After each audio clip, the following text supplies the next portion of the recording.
Not much to talk about today because of the US holiday yesterday, but I'm going to identify a little setup that I've noticed that might have a higher probability of shifting to the downside in Aussie dollar.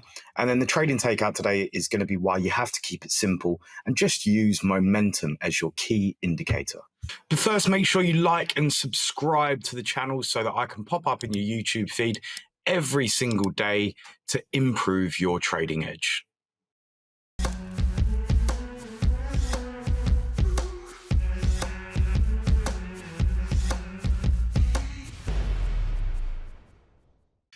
So for a long while now, I have been relatively bearish on the Aussie purely because of differentials between rates. So the RBA is seemingly tilting more dovish than the Fed, obviously, but also the China issues.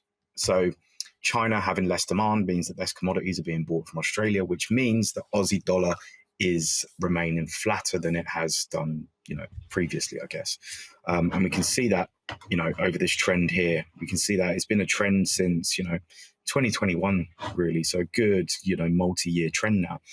But we've come to a bit of a key juncture here because what we've got is the 100 daily moving average in yellow, and then we've got in blue the 200 daily moving average. And we're coming to a point now where the market's sort of consolidating around it.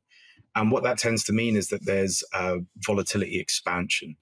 This would be a place for me where initial shorts should really get out of the market.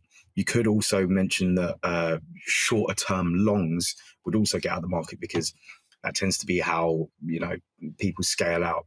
You buy the volatility expansion and you scale out on the volatility contraction rather than using stop losses and things like that. But I'm not going to advise not to use a stop loss.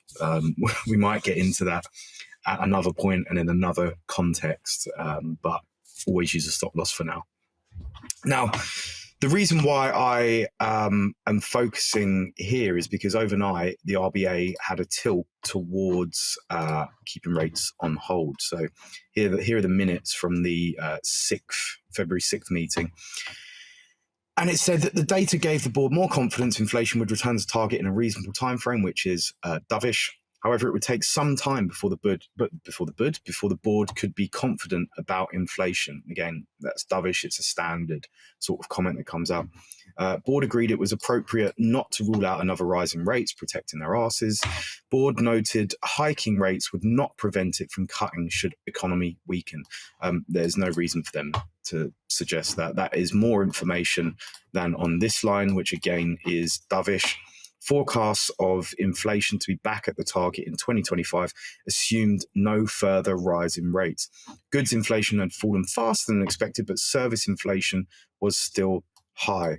Data on the labour market and consumption had been weaker than expected, and high inflation, higher tax and interest payments had weighed on consumption. These are all disinflationary factors to consider here. I think one of the key things to note with the Aussie is that China connection. And if China keeps slumping as they have been, that will weigh on the Aussie. But I think if we just go back to a chart of the Aussie, where are our downside levels? I think I'd mentioned this just the other day. We've got clear and not necessarily evident, but we've got clear levels to the downside here. There's a low there, big bit of demand there, lots of buying coming off of that level back in November. And I think one of the key things here is to just watch for the upside in case we do start to get a clear out of maybe these levels. That is about 100 ticks, where are we?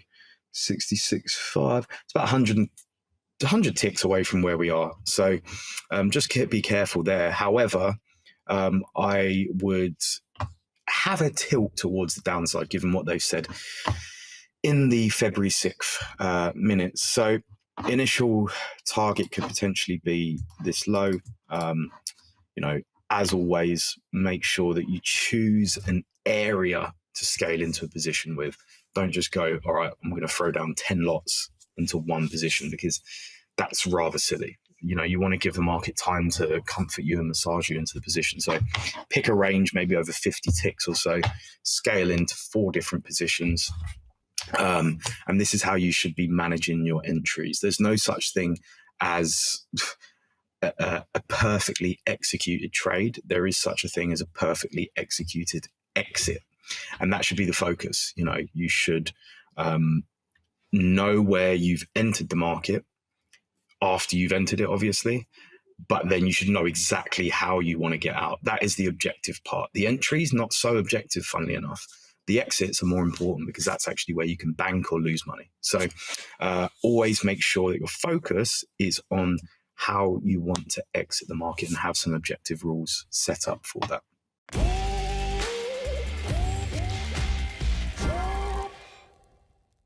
Right, I'm going to show you a secret and how you can keep things simple and only have to look at markets once a month.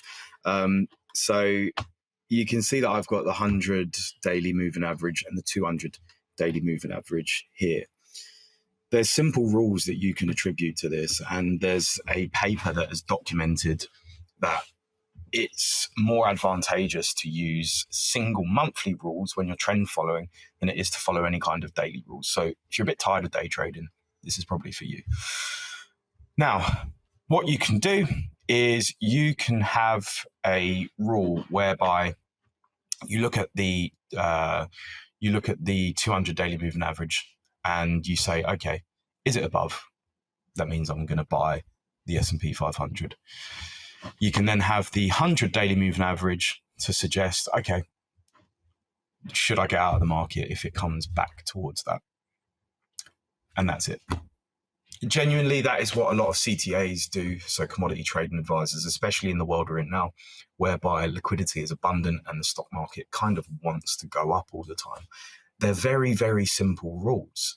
And when you're looking at stuff over such a long time frame, these rules tend to, make good sense. I mean, if you were to use this rule here, okay, there's probably a few false signals, especially over the last couple of years where we've had, the COVID times and things like that. But generally, in a market where interest rate expectations are not expected to increase drastically, these rules tend to mean that you put a floor under the market like we have now. Interest rate expectations have risen, but they've slowed drastically, which is why we've seen the market tick back up again. So, there's certain things that you're able to do here. So if you've got the 200 daily moving average and you bid there, comes back up, okay, now you're waiting to exit if it crosses back below the 100 period moving average. Or you can change it to, a faster moving average if you want to take, if you want to have it breathe less, if you like, which means that, okay, it crosses above, okay, we're ticking up. Oh, this is where we'd exit. Again, crosses above, ticking up, and we just wait for it. There's going to be loads of false signals, but generally what you're looking to do is to not enter on a mean reversion, which would be sort of around, say, here. Okay, you don't want to be in the market there because you're just going to get ticked out, right? So you'd have exited there. But what you're looking to do is you're looking to capture that trend that comes about 30% of the time and then get out and then recapture it and then get out again. That is really what we're looking at here. So it's a very simple strategy and it can work very, very well.